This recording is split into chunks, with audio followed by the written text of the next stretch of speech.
Hello, Gwen. Today, I want to talk about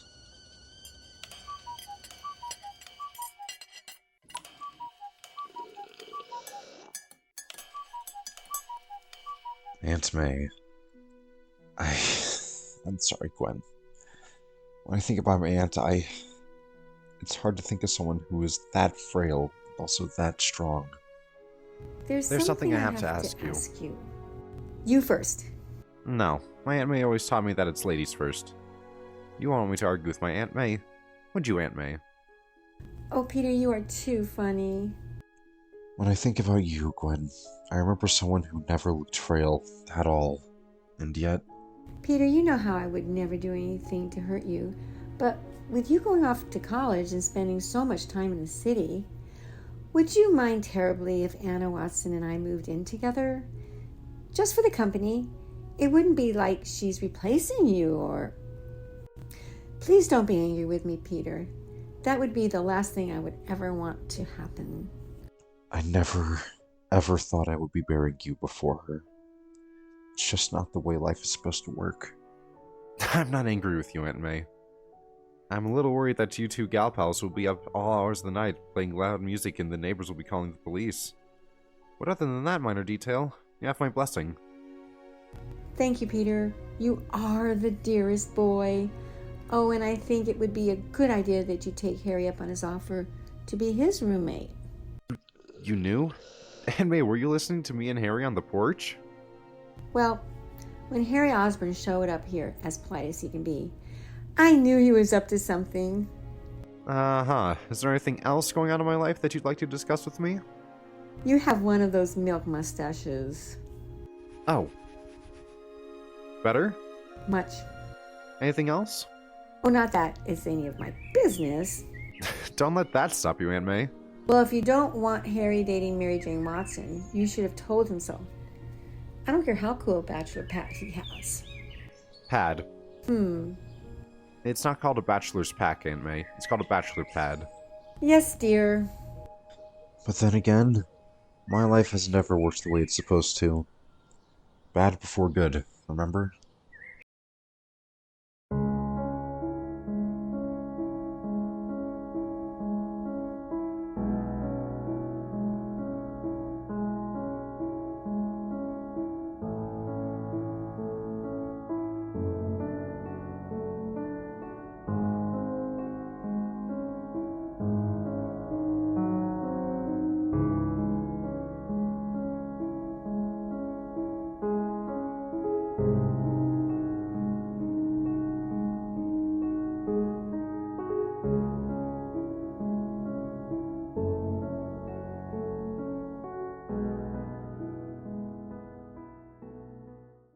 And losing you, Gwen, was beyond bad. It was the worst thing that ever happened to me. Even my Uncle Ben would understand how I could say that. Hey! The old man! He needs help! I'm sorry, but death comes for all the wrong people. Listen to me, Vulture.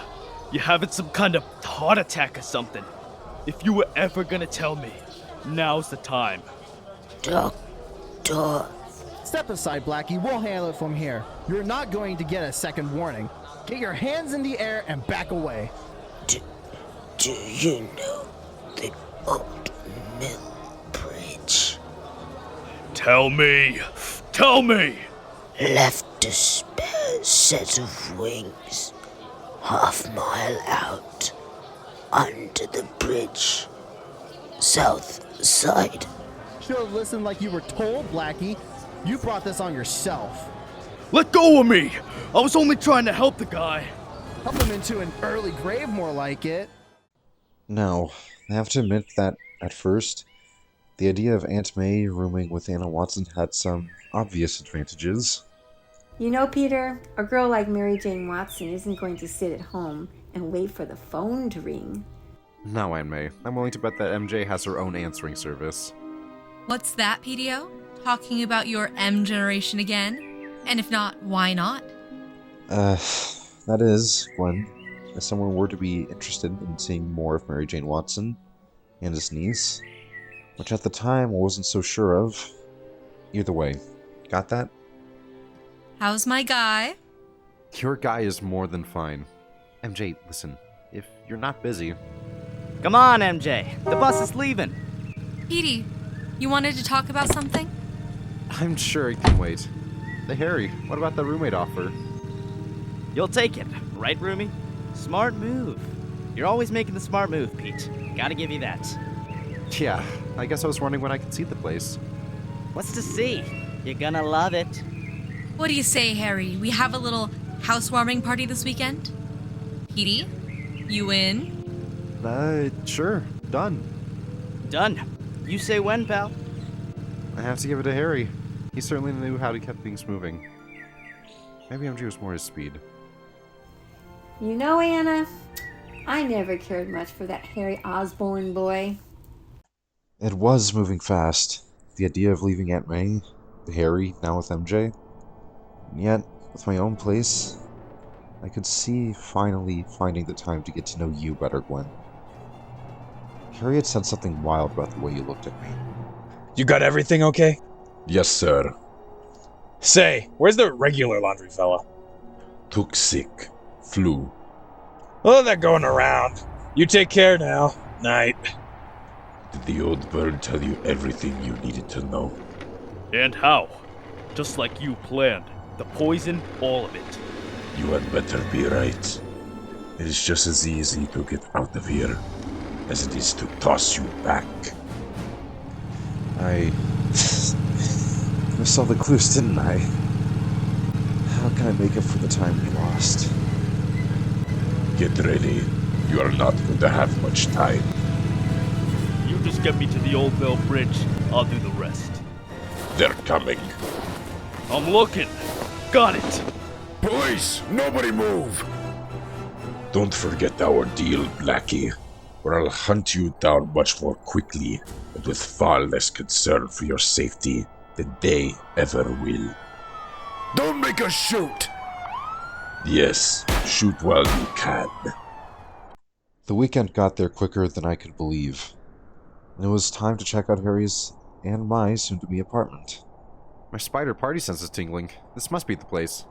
Either that, or I should really try to sew some thermals into this costume. Well, that's him! Go for it, Spidey! Who are you talking to, Flash? Spider-Man, he just went swinging by! Really? Huh. Oh, look, Gwen. There's the invisible girl. I think you're right, MJ. She's in her invisible plane with her invisible dog. Too bad Peter's not here, Flash. I'm sure he'd love to see her whittle Spider-Man, too. Ladies, while we await the arrival of Mr. Parker, can I interest you in a drink? Music is my elixir, Harry. And don't you forget it. Gwen, you want to dance? Any idea where Peter might be? Oh, you know Petey, Gwen. Actually, MJ, not as well as you'd think. But maybe I should. Have at it, girl. My guess is Petey got a call from the Bugle and he's out taking photos of Spider-Man fighting some big bad. Isn't that dangerous? Very. Actually, if I had known then you were probably talking about me, probably would have crashed right into the building. Hey, Flash, you're looking the wrong way. The party's over here. Nuh-uh, I'm staying right here in case that web-slinger comes shooting past. Yeah, whatever. Jack! Poor Flash. He was probably Spidey's biggest fan. Didn't have a clue that his hero and pesky Parker were one and the same. I almost felt sorry for him. Almost. I had to admit that buzzing Flash was a pretty good thrill. But I could see you and MJ having a ball. While Flash may have been dumb enough to stand there looking out the window when the real show was right behind him, I wasn't about to make the same mistake. At least that was the plan. Alright, that's it. Nobody cuts my web line and gets away with it. I pay for that stuff by the foot. And it doesn't exactly come whole sale. In all fairness, I was caught off guard. Completely. Utterly. Trust me, 2 pretty girls dancing up a storm will do that to a guy. Not that I'm blaming you and MJ or anything. On the contrary. I was just remembering how I got the pants beaten off me, and coming up with any excuse would make me feel a whole lot better. Where the hell is Parker anyway? Biggest night of his life, and he's probably asleep in the library. You know, Flash, whatever Pete's up to, he's got to be having a more exciting time than standing around here listening to you whine about it. I'm just saying. Is that why you're always putting Peter down, Flash? A tad jealous, Of Parker? Come on. What he got that old Flash hasn't gone in buckets. Please, don't get us started on that one. It's not like we have all night. I keep telling you, Flash. Pete's an okay guy. Why else do you think I'd ask him to be my roommate? I don't know, Harry. Why did you ask him to be your roommate? Let's give him till midnight, okay? It wasn't until right about then I realized that the Vulture, who had suddenly come flying back into my life, wasn't the same senior citizen who tried to play Squash the Spider before. This was a whole new box of trouble in an old wrapper. Hey, you're not the Vulture. What happened to the old Birdman of Alcatraz? Dead, and you're about to join him. Don't you bad guys have a union to keep this thing from happening? Trademark infringement? A copycat clause? I'm faster, smarter, stronger than that old crow ever was. Autumn in New York. It was supposed to be warm and sunny. I wanted to be in Central Park, sharing a hot dog and feeding the ducks and holding hands. Extra strength Vulture? I still love that old stuff that came in a can. The name is Blackie Drago, the guy who killed Spider-Man. Ha! Midnight? How do you spell loser? Parker? Huh! I won! Spider-Man is dead! And, as stupid as it may sound, Gwen, lying there, the cold, my head blacking out, I suppose I didn't know if I was going to live, but all I could think of was how I let the gang down. What you all would say because I hadn't shown up. What you, Gwen, would think of me.